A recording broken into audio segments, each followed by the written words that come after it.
Now to Israel, where hundreds of thousands have joined protests across the country demanding the government secure a hostage deal. 50 Israelis are still being held by militant groups in Gaza. Protesters say it's long past time to agree a ceasefire and bring them home. Jamming the roads between Tel Aviv and Jerusalem. Protesters sit down and block the traffic. Their aim? To end the Gaza war and bring Israeli hostages held by Hamas home. Police said dozens of people were arrested for disturbing public order. In Jerusalem, water cannons were used to disperse the crowd. The demonstrations were part of a nationwide strike called on Sunday, the first working day of the week in Israel, to shut down the country. Israel's Prime Minister Benjamin Netanyahu condemned the protests. Those who are calling today for an end to the war without defeating Hamas are not only hardening Hamas's position and delaying the release of our hostages, they are also ensuring that the horrors of October 7th will repeat themselves over and over again. His view is not shared by those on the streets. I'm here to protest against the government, which is, after 22 months, maybe more, not doing what it's supposed to be doing to release the hostages. There were many situations that there was a chance to bring them back. And many of them were killed over there in Gaza. Many Israeli soldiers were killed there. Tens of thousands of Palestinians were killed there. What are we waiting for? 50 hostages remain in Gaza. Israel's military says 27 of them are dead. These protests come more than a week after Israel's government approved plans to take control of Gaza City. As desperate and starving Gazans rely on aid to survive, Israel is planning to move ahead with its military offensive.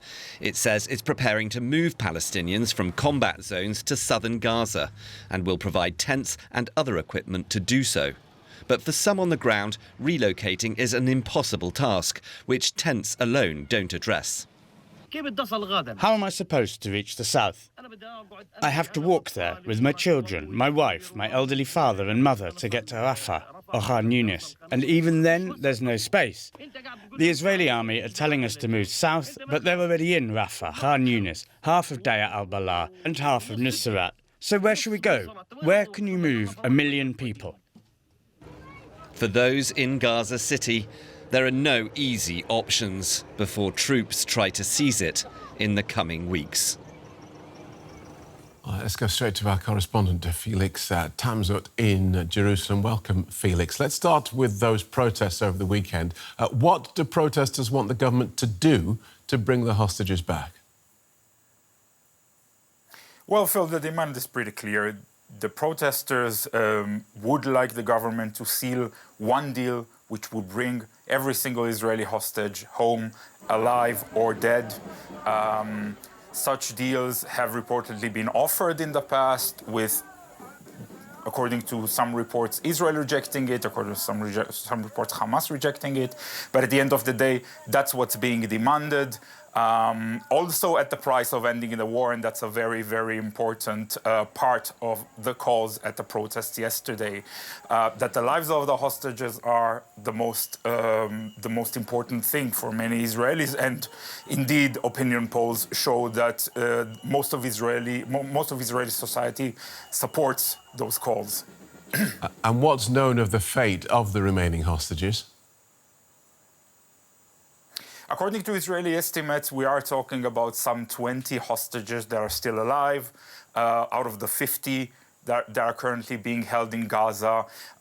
Just in recent weeks, we've seen videos of some of the hostages where their physical situation is looking dire. One of them was seen digging his own grave symbolically. We are talking about a very difficult situation for the hostages being held in Gaza. And indeed, the hunger in Gaza seems to be affecting them as well. And these protesters, are they mostly concerned about the Israeli hostages, or do they have concerns about the situation in Gaza as well? That's a very good question, Phil. I think in general, you see that while some left-wing groups made mentions of the situation in Gaza, for the most part, I would estimate, I was there in Tel Aviv yesterday, for the most part, I would say about 90% of the protests are about the hostages. That's all it was about. I almost had the feeling that people almost prevent from saying the word Palestinians or talking about their situation out of fears that the Israeli society could consider the protests left-wing. Generally speaking, the calls for ending the war always came together with a hostage deal. And that's a very important emphasis to say about the situation in Israel nowadays. What can you tell us about the humanitarian situation in Gaza at the moment? Well, the most recent information we have is that many human rights organizations label the situation as catastrophic. We are talking about more than 1,700 Palestinians who have been killed as a result due to waiting for aid or seeking aid, according to the UN. The Israeli operation that has been looming in Gaza City is only promising to make things worse. This remains to be seen what sort of an effect this promised operation is bound to have on the human rights situation on the ground. But one thing is clear, moving so many people to the southern part of Gaza is going to be one big operation, which is going to have a humanitarian cost as well. Okay, thank you for that, Felix. Felix Tamzut in Jerusalem.